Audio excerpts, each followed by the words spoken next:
The long parade wound through Phoenix downtown and around Lydia Alberto Park, then back to Independence Square.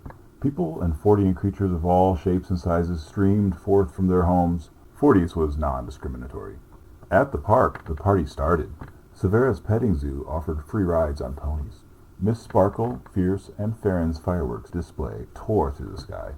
The other heroes made and gave away snow cones and did demonstrations. There were plenty of free refreshments for all, balloons for children, and free photos with members of the Fortian League.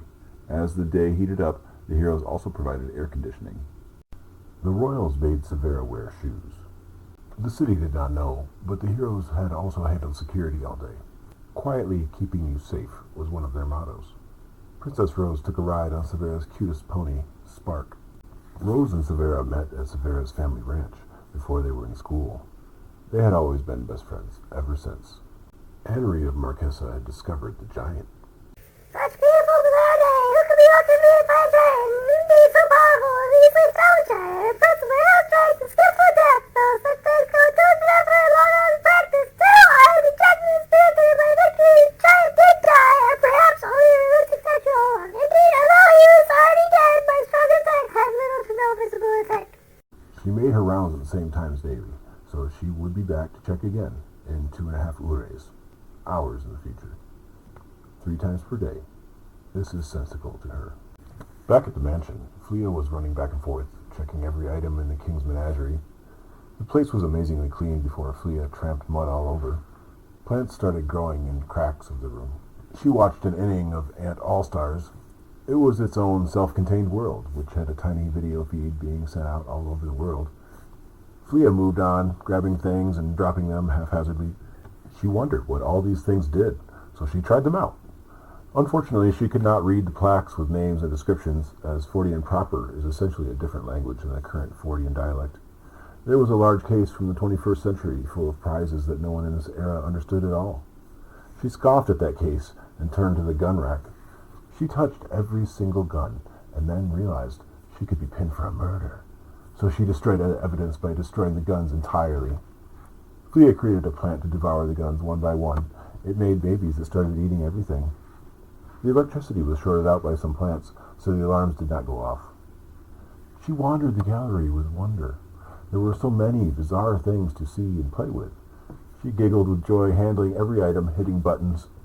Some things turned on and appeared to be functional. She got bored too quickly to enjoy them, since she didn't understand their function and couldn't read the instructions. She probably wouldn't have stuck her hand inside the machine called T-Hell, and she probably wouldn't have stuck the king's brainwave scanner and manipulator on her head and plugged it in right away. But that turned out all right, since she removed it within 10 minutes, otherwise you go crazy. Her favorite part was the battling hammies. They strained and scrapped all day long. It was another live-streaming moneymaker for the king. Then, Flea saw the sonar room glowing in the corner. Ooh. Not far away, the Diamond Group, patent pending, were babbling with excitement. The king graciously waited for everyone to catch up. When they were all settled and quiet in front of him, the king gave a short speech and bowed.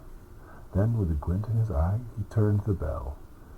The door slammed open and the palace staff poured out to sweep everyone inside. As soon as they were done, the maids dissipated down the various halls, leaving the butler and head maid. The Diamonds stood still, looking all around in awe. The palatial decorations were ornate, sweeping, and dramatic. Lighting was built in to the vaulted ceiling with various mechanics to hide, dim, move, aim, to look like shelving or make patterns. The sun swept the 3 floors above and the basement below as needed. The butler spoke quietly to the king, which Mr. Diamond and others heard clearly. The power is out again, Your Majesty. The king looked at the butler with a scrunched face. Esponto wondered why that mattered so much. Their eyes almost popped out of their heads. But just as quickly, the king was 100% calm. He suggested the head maid make everyone comfortable. Then he handed out flowers to the ladies and a bag of tokens to the men. The arcade is that way. Please, make yourself at home, the king said. I will return soon. I love you, Mr. Diamond said to his wife Hortense, and kissed her and kissed his daughter Juliana's cheek. Then Mr. Diamond, the king, and the butler passed down a series of long corridors. Mr. Diamond had to hurry to keep up, and doors closed behind them periodically. The butler turned suddenly and demanded Mr. Diamond remove his hat, glasses, and bandana. But, Mr. Diamond stammered. Then he did as requested. The butler walked over to a side panel and hit a loud switch. Mr. Diamond's items were sucked inside and he heard crunching noises, then heard a whoosh and felt intense heat. Then the king yelled with a commanding voice, "Mr. Diamond!" Mr. Diamond looked away from his melted gear to look into the face of insanity. The king's eyes were wild. "You will marry my daughter," he commanded. "I am married. You just met her," Mr. Diamond exclaimed, utterly shocked. The king was undaunted and unfazed, staring into Mr. Diamond's eyes. Then he shook his head and calmed down. "Then, Juliana must marry my son," the king said with a straight face. Mr. Diamond could barely believe the words the king was saying. He felt very uncomfortable and distracted and started sweating. He stuttered, "I advise you to have your son send my daughter a letter of invitation. But this is not the appropriate occasion. Please, there is the pressing matter of Mysteria." The king interrupted in his normal discourteous manner. Yes, I know! Shocking! Walk with me." He flicked his hand and the butler hurried forward to open a large locked door. The butler's hand flashed and it was unlocked. Mr. Diamond didn't even see the key. A waitress was waiting inside with assorted drinks. Mr. Diamond reached behind the bar, took a beer bottle, and opened it himself. He took a sip and covered the bottle with his thumb. The butler frowned at him. The waitress smiled at him. Let me get your cape. The maid said. "Where?" Mr. Diamond stammered. He had not seen her before. She and the butler suddenly laid hands on him and held him tight. They were stronger than they appeared. He struggled, but he didn't want to hurt them. "That's not a cape!" A hidden gun barked, firing a series of missiles of various sizes and payloads. Mr. Diamond howled in pain at the assault. He glared at the king, who was exiting his trap room. "You tried to kill me!" The king laughed. "Quite so. If you were not really you, you would be dead." Mr. Diamond continued to object, pointing at the staff. "There are innocents that could have been hurt." Mr. Diamond wanted to so bad. "Somos numero uno!" The king laughed. Come, I will give you a new suit. To the wardrobe!" The king hurried away. Mr. Diamond followed along. He had to try to salvage this terrible situation, and maybe a nice new suit would make him feel better. He must see the difficulties through, to secure help from Mysteria. After King Enrique, the butler, and Diamond walked away, the rest of the group sat down. A group of maids brought refreshments.